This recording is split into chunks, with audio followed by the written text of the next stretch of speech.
Aujourd'hui, tu es Flamma. Le Colisée rugit ton nom. Tu viens de remporter ton 21e combat.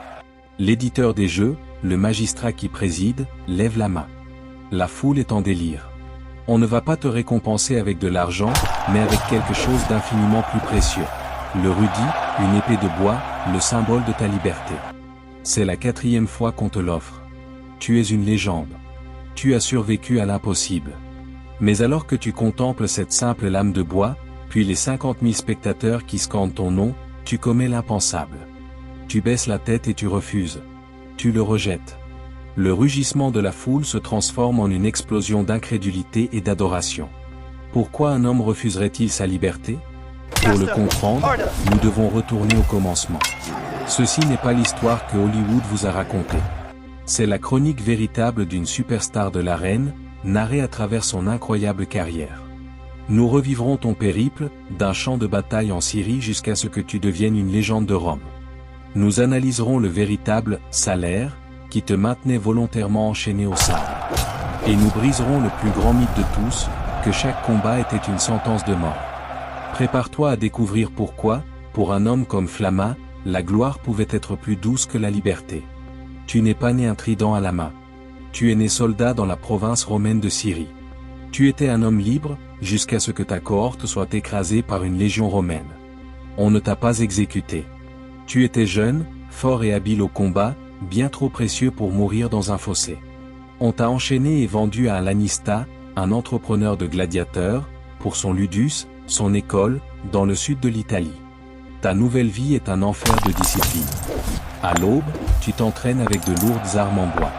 Tu pratiques les mouvements de ta classe, celle du secutor, le poursuivant. On t'apprend à combattre le rotierus, l'homme au filet. Ton régime est strict, orge, haricots, avoine. Les Romains vous appelaient les ordéarii, les mangeurs d'orge.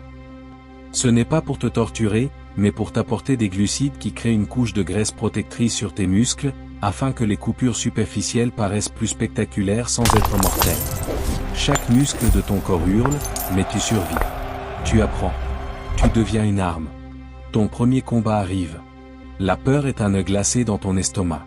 Tu marches dans le tunnel sombre, écoutant le rugissement d'une foule venue te voir, toi, et l'homme qui va essayer de te tuer. Tu sors dans l'arène. La lumière t'aveugle. La chaleur, la poussière, l'odeur du sang et de la sueur. La trompette retentit. La danse de la mort commence. Tu te meus comme on te l'a enseigné. Tu bloques, tu esquives, tu attaques. La foule rugit à chaque coup. Finalement, tu vois une ouverture. Ta lame trouve sa cible. Ton adversaire tombe. Tu ne le tues pas. Il lève un doigt, implorant la clémence. L'éditeur regarde la foule, qui lève le pouce, un geste qui demandait d'épargner la vie, et non le pouce baissé du cinéma, et te déclare vainqueur. Tu as survécu. Et pour la première fois, tu entends Rome crier ton nouveau nom, Flamma. Mais qu'as-tu vraiment gagné ce jour-là, à part la vie? Analysons le salaire d'un gladiateur. Après une victoire importante, un gladiateur comme toi pouvait recevoir un prix qui, selon les sources, pouvait atteindre quelques 25 000 sesterces. Pour mettre cela en perspective, un légionnaire romain, risquant sa vie pour l'Empire, gagnait environ 900 sesterces par an. En une seule victoire, tu as gagné ce qu'un soldat mettrait près de 28 ans à obtenir. Que pouvais-tu acheter avec ça? Une belle maison dans une ville comme Pompéi coûtait environ 50 000 sesterces. Avec 2 victoires, tu pouvais acheter une propriété. Un esclave domestique coûtait environ 2000 sesterces. Tu pouvais en acheter une douzaine. Une tunique en lin de bonne qualité, environ 15 sesterces. Tu pouvais habiller une armée. Ton salaire ne te permettait pas seulement de vivre, il te permettait de rêver d'une richesse qu'un soldat ou un paysan ne pourrait jamais imaginer. Et tout ce que tu avais à faire, c'était de continuer à survivre. Les années passent. Les combats se succèdent. Tu n'es plus le prisonnier syrien terrorisé. Tu es Flamma, le favori de la foule. Ton visage apparaît sur des mosaïques et des graffitis. Les femmes de la noblesse paient des fortunes pour passer une nuit avec toi. Tu es un infamie, la plus basse classe sociale, mais aussi une célébrité. Tu gagnes 21 combats. Tu fais 9 matchs nuls. Tu ne perds que 4 fois. Cette statistique, gravée sur ta propre pierre tombale, est la preuve ultime contre le grand mythe. Alors, tous les combats étaient-ils à mort? Non. Loin de là. Tu étais un investissement extrêmement coûteux pour ton Lanista. Ton entraînement, ta nourriture, tes soins médicaux, tout cela coûtait une fortune. Te tuer lors de ton premier combat aurait été une très mauvaise affaire. La plupart des combats se terminaient lorsqu'un gladiateur était blessé ou se rendait. On lui accordait la missio, la grâce. Sur tes 34 combats, seuls 4 furent des défaites, et tu y as survécu pour combattre à nouveau. La mort était un risque constant et brutal, oui, mais ce n'était pas l'objectif principal. L'objectif était le spectacle, le munus. Et tu étais le maître du spectacle.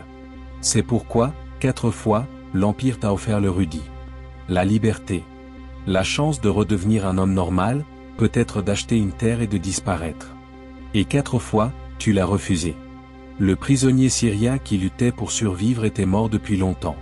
À sa place était né Flamma, le gladiateur, un homme qui trouvait son identité dans le rugissement de la foule, sa valeur dans le prix de la victoire et sa raison d'être dans la danse mortelle de l'arène. La vie hors du Colisée était un monde que tu ne comprenais plus.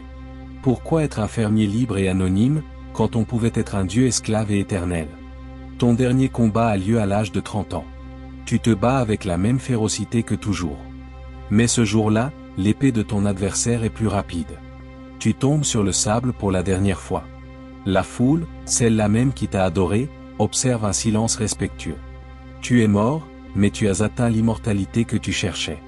Ta transformation est complète. L'homme qui fut traîné à Rome enchaîné est devenu une légende qui a choisi ses propres chaînes d'or et de gloire.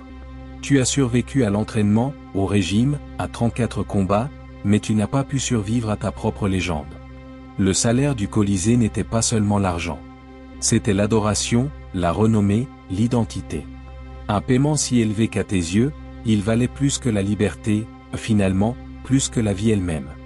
L'histoire de Flamma nous oblige à reconsidérer la figure du gladiateur. Non seulement comme une victime, mais comme un professionnel dans le commerce le plus dangereux du monde. Qu'aurais-tu fait? Aurais-tu accepté le rudi à la première occasion, ou le rugissement de la foule t'aurait-il séduit?